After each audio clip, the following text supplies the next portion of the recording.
better than she what a murderous madman Kral really was. Like any cornered animal, he struck hard and fast against anyone who dared threaten his existence. Her father had done just that, and had paid the price in blood. Before he'd run up against Kral, her father had run a non-proliferation advocacy group and had begun a vocal campaign against the flood of black market weapons into developing nations. He'd sought to dismantle the ancient smuggling routes between Europe, Asia, and Africa, and had named certain wealthy men who he believed facilitated the illicit networks. Kral had been one of those named, one of many, but Kral was the only one to send her father a cease and desist letter that contained barely masked physical threats. Rather than being frightened into silence, her father had responded to Kral's threats by holding a press conference, in which he'd called Kral the biggest menace to world peace since Hitler. Kral hadn't taken kindly to the comparison. Just 1 week after the press conference, her father and mother were dead. An explosion in a crowded French market took them out, along with 32 others. Wrong place, wrong time. That's what the official report said. But Evangeline was no fool. Kral had killed her parents, and she intended to make him pay for it. So when she saw Pinard's guards posted at the back of the hip Marseille club, all she could think was that, finally, that scumbag Serge Pinard might lead her to Lucas Kral. As she slipped past a group of curvy women in animal print dresses, a short figure flashed on her peripheral vision. It was Stacy, the other American waitress who worked at La Banque de la Chair, exiting the private hallway. The doe-eyed brunette danced around a pat on the butt by one of the guards and headed for the center of the room. Judging from the thin line of her red lips, she was irritated. Perfect. Evangeline wanted to go back there, but needed it to be someone else's idea. Stacy looked like she could be manipulated into a section switch.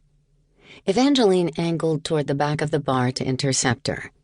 After she called her order to the bartender, she rested an elbow on the smooth-as-glass curved oak slab and pressed her thumb and forefinger against the bridge of her nose, faking a headache. Stacy arrived a heartbeat later. She asked the bartender to fill in ice water and then leaned close to Evangeline. "You look awful." "Thanks. My head is killing me." Evangeline massaged her temples and winced. "I think it's going to pop off if I have to fill one more order for pastis." "Pastis? Who would come to La Banque and order pastis?" Stacy asked. Her mouth pursed in distaste. "Oh, no. God, no. Don't tell me we've been recommended by a guidebook. I don't think I can handle a plague of backpackers." "May the Lord bless us and keep us free from body odor." Evangeline grinned and thrust her chin toward the public area of the club she'd been tending. "No, I've got 4 tables of American engineers sitting right by the flamenco guitarist. There's a big conference somewhere in town, and they're apparently using their per diem to explore Marseille's finer establishments." "Ugh! Oh, that's nice for them. But there's more to the south of France than pastis. It's not like I'd go to Germany and drink nothing but beer." "I would." "Well, me too, but I wouldn't just drink one kind of beer. I'd try them all, you know. I'd mix it up. See what the country has to offer." "What do you expect?" Evangeline shrugged. "I love Americans, but sometimes we make me cringe. Yesterday, I saw a guy wearing a shirt that said, 'I shaved my balls for this.'" Stacy's perfectly plucked eyebrows lifted an inch. "No!" "Yep.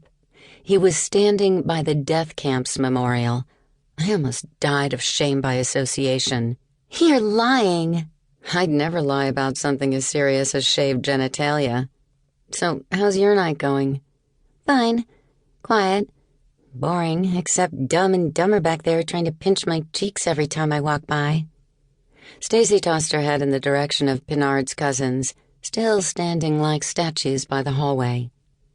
"What are they doing over there anyway, besides giving you a reason to take a self-defense class?" Stacy blew her thick brown bangs out of her eyes. "I have no idea. They're not the ones I'm serving. Jorge stuck me in the back room, and there's just one guy back